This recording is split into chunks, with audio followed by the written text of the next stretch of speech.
Welcome back to another episode of the Girl Boss Brand Podcast.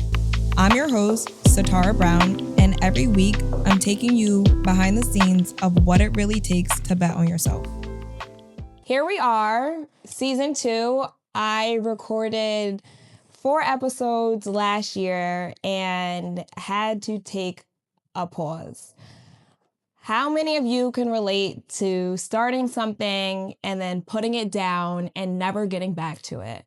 I was literally in that stage for like 4 months, and I felt like I started something, it wasn't up to par with what my standards were, so I was just gonna let it go. Mind you, I have had this idea of doing a podcast for the last 6 years. So here we are, trying it again, because women need this podcast. Entrepreneurs need this podcast. And through my experiences, the past 11 years as an entrepreneur, and now as a full-time entrepreneur for the last 8 months, I think it's important to share my experiences and my stories so that I can help you grow as an entrepreneur, and also so that you can learn from all of the mistakes that I've made, because I've made so many mistakes. So let's do a check-in. It's been 8 months since I quit my job. As a recap, if you haven't listened to the first 4 episodes, just to bring you up to speed, I worked in the criminal justice field for about 6 years after graduating college, back in 2013. Then I started a nonprofit, and while I had my nonprofit, I was still working a full-time job. I became the marketing director of a law firm, and then I worked for a local court. Then I became the director of communications at a nonprofit. And then I worked for a police department. And then I was like, you know what? I want to do something totally different. Working in human services was weighing so much on me, and I was bringing my work home, that I was like, I'm just going to go and work in corporate, because people who work in corporate, like, they get to leave work at work and they get to enjoy their lives outside of work. So I began working in the corporate office for a hospital in New York City. I got to work from home. It was going really well. I was making a lot of money. So I was working in HR for a huge hospital in New York City. And then my mom, she got sick. She had cancer, and I quit my job so that I could take care of her. She later passed away. And then I went back to work in corporate at a hospital. And I was like, this is just not for me. My mom, she had cancer, and I ended up working at a cancer hospital. And I thought, like, God has put me on this path so that I can help other people who are going through cancer. And it was just way too heavy. So I resigned from my position, and I'm like, I'm just going to be an entrepreneur full time. And it's so funny. I quit my job, and my friends were like, so what's next? And I'm like, yoga. Like, that was literally my answer, because while going through the process of my mom dying in front of my eyes, I lost myself 100%. And then after she passed away, I struggled a lot, because my mom was my best friend, and I was able to ground myself through yoga. So I am all for yoga. I'm 100% supporter of yoga, and doing things that slow you down, that ground you, and that get you back to yourself.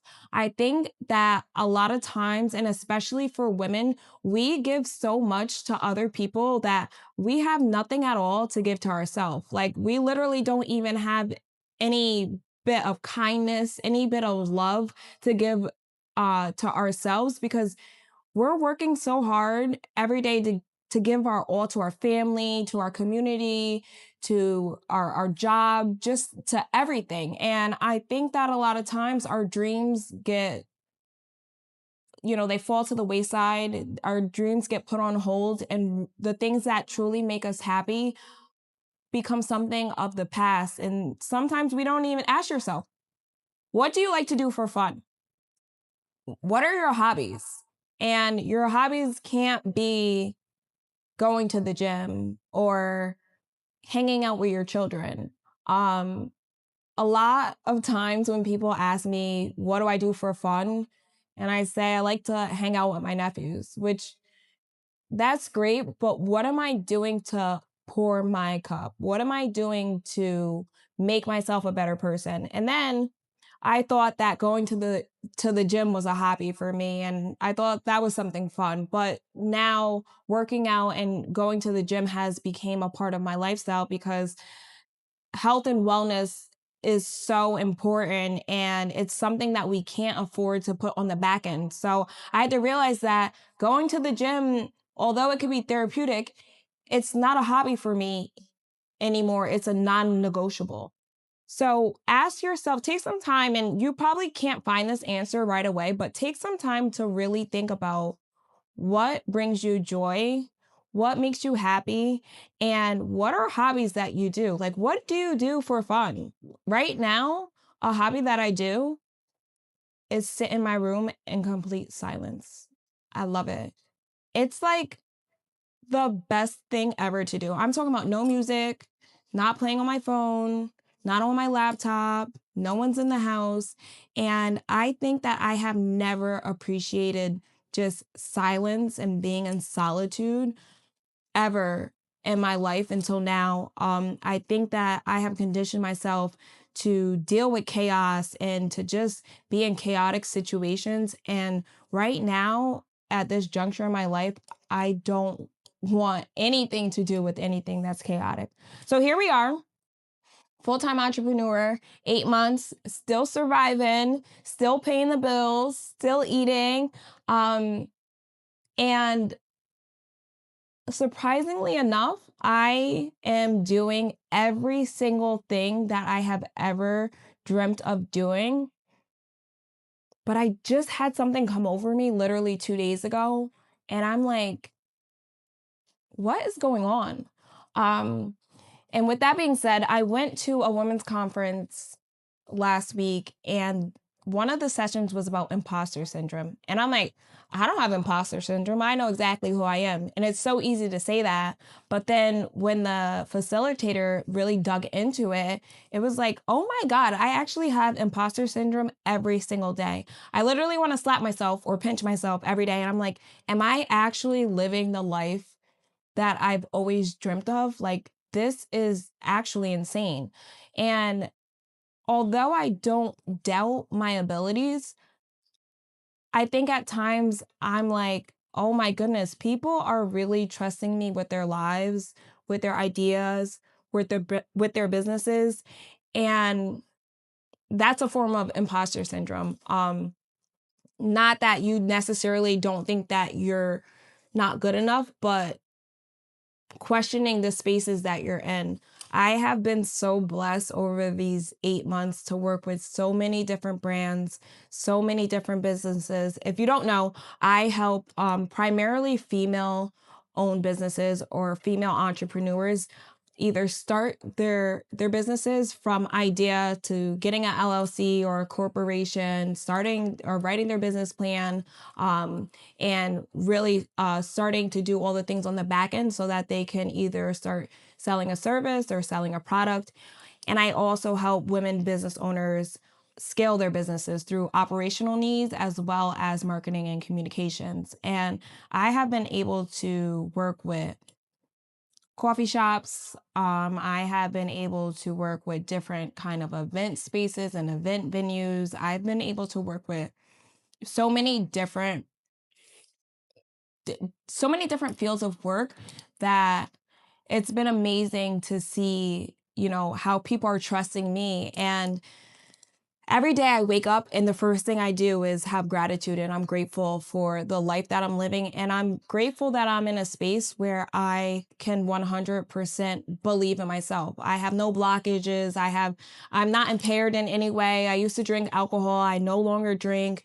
And I say that to say that, when we want to become the best version of ourselves, there's so many things that have to be a part of who we were. And for me, alcohol was one thing that it can no longer be a part of my life. I no longer can have any form of relationship with alcohol because I can't be my best version of myself if I'm putting poison in my body. And once I let go of so many things that serve no purpose in my life, such as alcohol, such as family members who were only around because my mom kept us together, friends and friendships that we may have been best friends in high school, but we no longer align with our values and our mission in life. Um, things have started to get really, really good for me. And I made a Facebook and Instagram post about cleaning out your closet. And I just want to go in depth a little bit about that a little bit more because it's so important, literally and figuratively. Like, we'll clean our house and our house looks beautiful, but then we have like that one junk drawer or like that one closet where like if you open it, all these things are falling out. And like that just reflects to your life because everything could look good on the surface, but if deep down inside you're holding on to relationships that no longer serve you purposes, you're holding on to people who are bringing you down, you are holding on to habits that do no good for your body, you will only get so far. And if you want to reach your full potential, and if you really want to tap into the abilities that you have to let those things go. And I think for us, it's really, really hard to move forward and leave things that are very comfortable behind. But if you want to become the woman that you know that you can be, you have to let things go. And if you want to be the entrepreneur, if you want your business to reach the levels that you want your business to reach, that you know that your business can reach, you have to let those things go. Even through this whole transition, I have worked with businesses that I thought shared the same values as me. I thought we were aligned in what we were doing. And it turned out that they actually had opposite values. And I made the decision to cut ties with those businesses because I am truly living in my purpose and I am who I am portraying to be. I am who I am when I go to sleep at night. And that means that to be authentic, the way you carry yourself, the things that you are a part of, and what you do in your day-to-day life, they have to all match that lifestyle. So, that was something that was in my dirty closet that I had to let go. And when you're cleaning out your closet, you might be like, okay, this is an easy task. I'm gonna stay up all night. This is what I did. I said, I'm gonna stay up all night and I'm just gonna pull an all-nighter, 4 hours, and everything's gonna be clean. And that was only the beginning. And then like it took 2 more days because I have two closets, one upstairs and one downstairs. And then like when I first started pulling all the stuff out of the closet, it was like, okay, now I need to organize what I want and what I don't want. And that was before I even put anything back into the closet. So it ended up being a whole week task. And then I had to go do laundry and hang things up. And it just really was so symbolic to me because I have a cleaning lady and she comes cleans my house all the time. So my house is always cleaned, but she doesn't clean closets. And that's very key because nobody can clean out your dirty closet. Only you can. You know what's good. You know what's bad. You know what doesn't serve a purpose. You know what needs to be picked up off the floor. You know what needs to be swept in the garbage. And this lady has been coming to my house for the past year, cleaning my house. And she has never touched my closets, and you would never know what my closets look like because my whole entire house is clean. And so unpacking all of that really brought me to a point where I was like, this is what God wants me to do in my life. Like, I have done the work to heal. I don't drink anymore. I'm grieving the death of my mom. I'm trying to accept it, but my closets are still dirty. And I threw out so much garbage. And I only lived in this place for a year. So I'm like, I can only imagine how much garbage, how much dead weight people are holding on to that have been in the same house for 5 years, for 10 years. And after doing that little project myself, I felt inclined to fast. And my church was actually fasting as well too. So I fasted. And after the fast, I had a dream about a client that I used to work with. And it was like, nope, no more. You're done. And to me, that was just so aligned with, I guess, when I cleaned out my closet, I was like starving myself from distractions, and the dream solidified it after the fast. And then a few days after the fast, I I felt uneasy. I felt very, very weird. And I'm like, I'm doing all the work. I'm protecting my peace. I'm focusing on school. I'm doing all of these things and I still feel weird.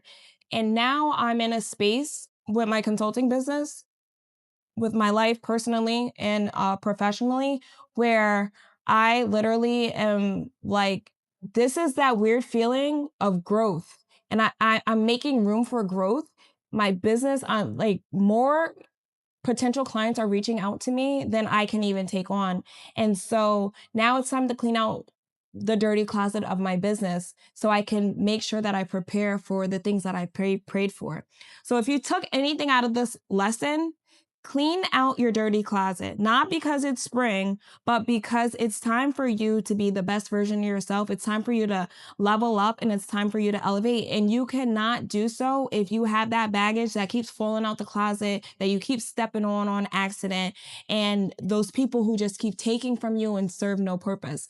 So make sure you take some time to clean out your dirty closet. And it might take you a couple days. It might take you a couple weeks. It might even take you a couple months, but make sure you get started on that. And I'm going to check back in with you when I see you guys next week.